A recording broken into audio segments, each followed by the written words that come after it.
Assalamualaikum warahmatullahi wabarakatuh. Perkenalkan, nama saya Fatoni Damali Rahma dengan NIM 23 Pada kesempatan kali ini, saya ingin mempresentasikan tugas UAS saya untuk mata kuliah Information Retrieval. Jadi langsung saja, ini adalah tampilan mesin pencarian saya yang berjudul Jelajah Batik. Ini adalah mesin pencarian yang berfungsi untuk mencari motif batik Nusantara. Lalu ini adalah kolom pencariannya. Pengguna bisa memasukkan kata kunci apa saja, mulai dari motif batiknya, atau ciri khasnya, atau asal daerahnya. Misal di sini saya mengetik motif ya, motif awan mendung.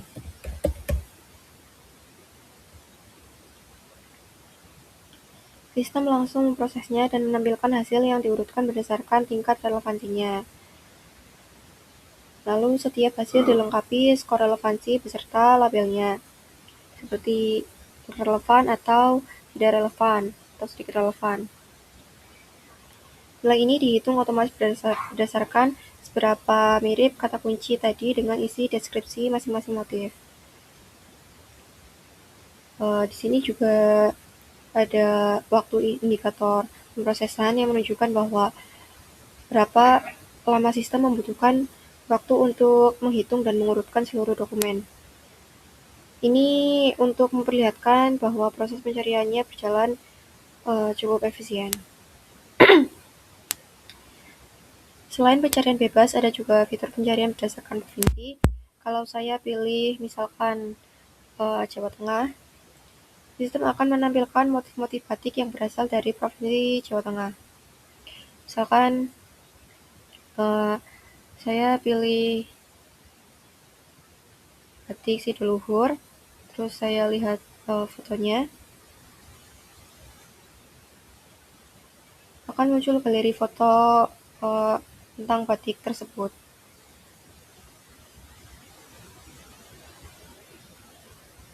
Dataset yang saya gunakan berisi 981 foto batik dan tersebar di 20 motif berbeda.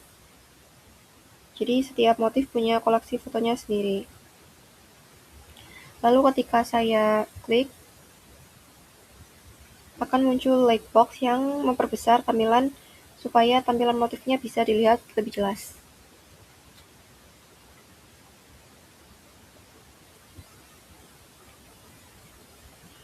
Jadi di sini saya juga akan menjelaskan secara singkat mengenai sistemnya. Jadi kata kunci yang kita masukkan itu pertama-tama dibaca menjadi kata-kata kecil, kemudian kata-kata yang kurang bermakna seperti yang, dari, atau, dan dihilangkan. Setelah itu sistem menghitung seberapa penting setiap kata pada setiap dokumen menggunakan metode TF-IDF. Ya, intinya kata yang sering muncul itu satu dokumen, tapi jarang di dokumen lain akan dianggap itu lebih penting.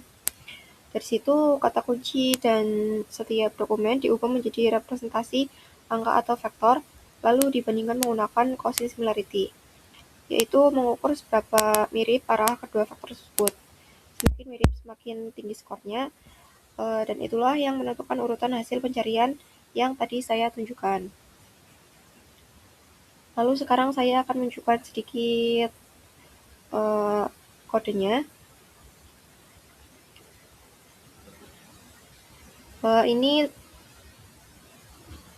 terdiri dari 4 file utama yang ada di sini, ada indeks, terus ada CSS, indeks HTML-nya, terus CSS-nya, terus CS-nya. Ini datanya. Terus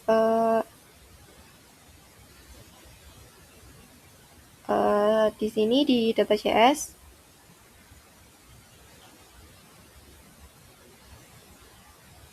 seluruh data motifnya itu disimpan di batik korpus. Setiap motif berbentuk objek dengan beberapa field seperti ini, nama, provinsi, kota, over, dan lain-lain. Itu ada di sini.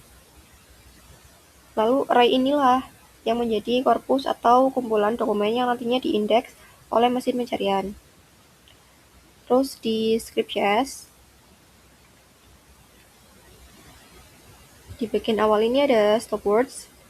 Ini fungsinya untuk kumpulan kata umum seperti yang, dan, di, dan lain-lain yang akan diabaikan karena tidak memberi makna penting untuk pencarian. Terus ini ada tokenize yang mengubah teks menjadi huruf kecil, membuang tanda baca, lalu memecahnya menjadi kata-kata. Terus yang menyaring ini stopwatch-nya tadi. Lalu di sini ada build indexable text yang menggabungkan field provinsi, kota, dan nama motif yang masing-masing diulang beberapa kali dengan teks deskripsinya. Nah, pengulangan inilah yang membuat pencarian berdasarkan nama daerah bisa memberi hasil yang lebih akurat. Lalu ini intinya yaitu TF-IDF index. Di dalamnya seluruh dokumen ditokenisasi lalu dibangun kosakata melalui metode build vocabulary, kemudian metode compute IDF, menghitung bobot kepentingan tiap kata. Lalu ada metode vectorize, mengubah dokumen menjadi vektor TF-IDF.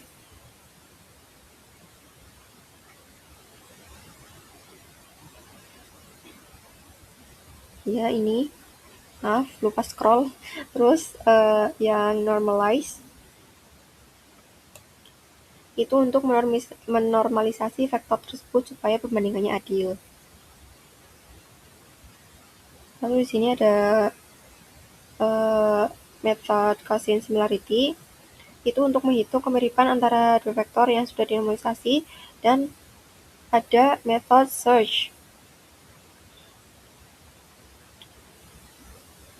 yang fungsinya untuk memanggil setiap pengguna melakukan pencarian, mengubah kata kunci menjadi vektor, dan menghitung skornya terhadap seluruh dokumen. Lalu dia juga yang mengurutkan hasilnya dari yang paling relevan.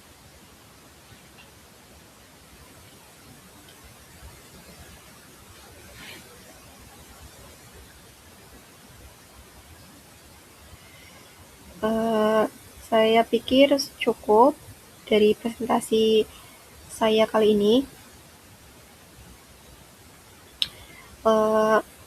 Saya akan menyampaikan mungkin beberapa kelebihan dan keterbatasan dari sistem ini.